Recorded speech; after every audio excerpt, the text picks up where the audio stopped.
2023학년도 2학기 기말고사 생명과학원 안곡고 내신분석 리포트입니다.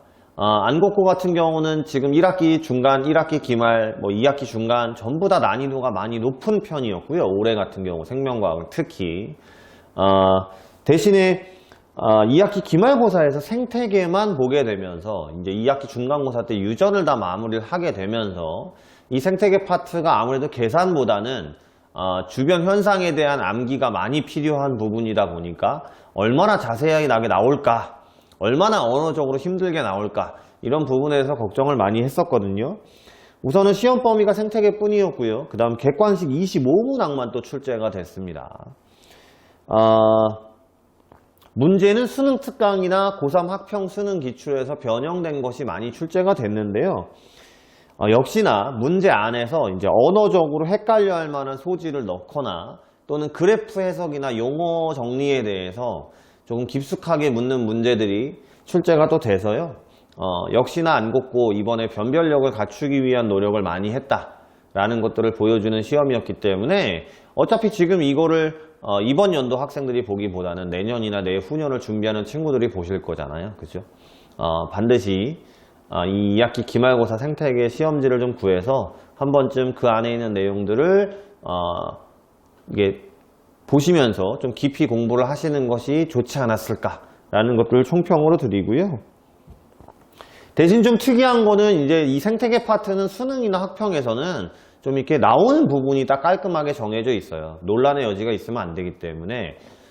그래서 최근에는 고3 학평 수능의 방형구법이라고 해서 이제 밀도, 빈도, 피도, 상대 밀도, 상대 빈도, 상대 피도를 가지고 중요치라는 걸 계산을 하는, 계산이라고 해봐야 퍼센트 계산하는 거거나 이런 거지만, 분수 계산하는 거지만, 이걸 가지고 우점종이나 희소종 같은 것들을 골라내는 이런 문제들이 좀 자주 출제가 되고 변형이 되는 편인데, 이 방형구법 문제가 또 한 문제 정도밖에 출제가 안 됐습니다.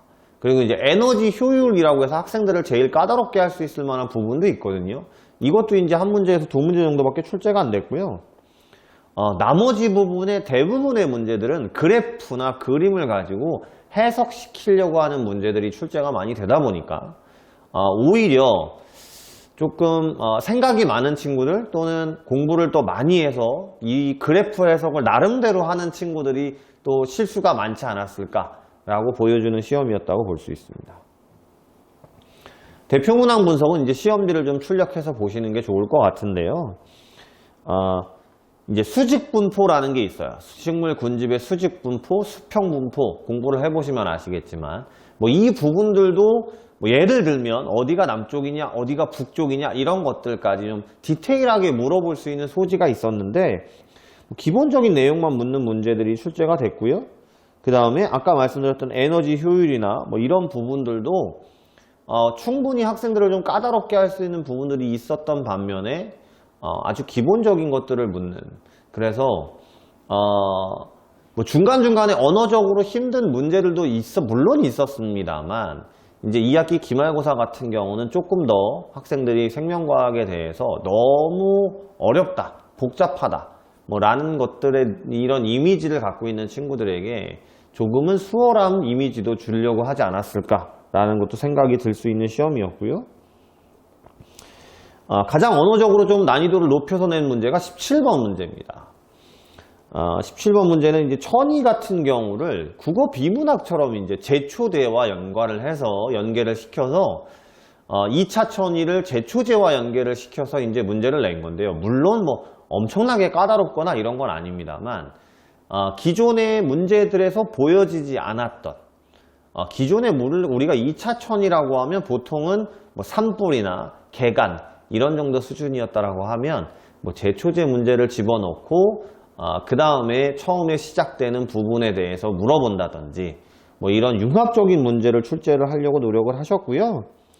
그 다음에 19번의 서식지 단편화 같은 경우는 물론 수능 특강에는 이런 부분에 대한 설명이 나와 있습니다만 이게 고3 수능 학평 문제에서 자주 출제되지 않는 부분이다 보니까 기존에 있는 내신 기출문제에서 이런 유형의 문제들을 여러 번 곱씹어보지 않은 친구들은 가장 질문이 많은 부분이에요. 서식지 단편화에서 내부와 가장자리 이런 부분들은 학생이 언어적으로 많이 힘들어하는 부분이기도 합니다. 이런 문제가 또 19번에 출제가 됐고요. 그 다음에 뭐 유전적 다양성, 생태계 다양성, 맨 마지막에 다양성 부분은 또 그런 문제가 출제되진 않았고요. 대신에 이제 종 다양성 문제가 나왔는데, 기존에 우리는 종 다양성을 이렇게 수치화시켜서 문제를 내는 편이었는데요. 이걸 언어적으로 풀어서 출제를 했기 때문에 또 이 종 다양성 부분도 언어적으로 풀어져 있는 것을 당연히 수업 시간에 설명은 하겠지만, 학생들이 그 부분에 대해서도 이걸 읽어보면서 언어적으로 이게 종 다양성이구나 라는 거를 빨리 캐치했느냐 라는 것들을 물어보는 문제들이 있었다.